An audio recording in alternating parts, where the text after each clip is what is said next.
रामलीला घुड़ुकी कृष्णलीला कोठीशाल भारत लीला आउरी कोन हैला ढुंपा हमर दिगपौंडर ढुंपा ढुंपा ढुंपा दासकाठी सखीनाट रजनाट जहाँकि प्रहलाद नाटक ढुंपा काठी सखीनाट रजनाट जोड़ी शंख रणपा राधा प्रेम जोड़ी शंख काली नाच आपण देखिथिले जोड़ी शंख रणपा नाच तापर देखिले आउ जे होगा राधा प्रेम लीला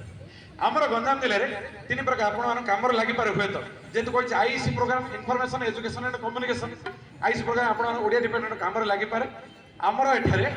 तीन प्रकार जिनस देखा जाए लोक नृत्य विभागीकरण करा जाए पारे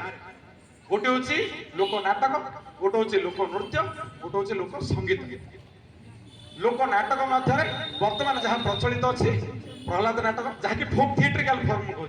प्रहलाद नाटक राधा प्रेम लीला भारत लीला कृष्ण लीला रामलीला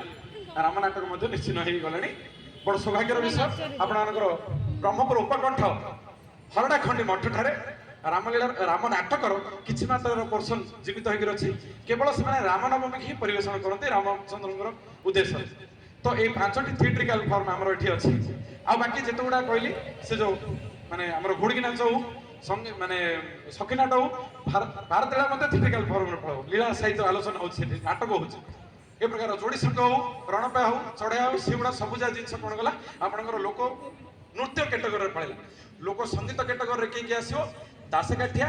गाहाणी ढुंपा सखी नाटक आवृत्ति कर कंठरे तेणुक ये तीन हूँ माने फोक सॉन्ग फोक म्यूजिक रे मध्य तीन कैटेगोरी जो लोक नाटक लोक नृत्य एवं लोक संगीत कैटेगोरी भर्ती रही अच्छे नाई ये तो गला किमिति नाच गला आम गंजाम जिले में कौन कौन प्रसिद्ध अच्छी से विषय गोटे पद बेलगुंठा पितल माछ ऋषि कुल्या नदी श्रेष्ठ बेलगुंठा पितल माछ ऋषि कुल्या नदी श्रेष्ठ ब्रह्मपुरी पदा पशु मुखा नाट ब्रह्मपुरी पदा पशु मुखा नाट दंड नृत्य चार पश्चिमी शरण एही गंजाम धन्य तार सुनाम एही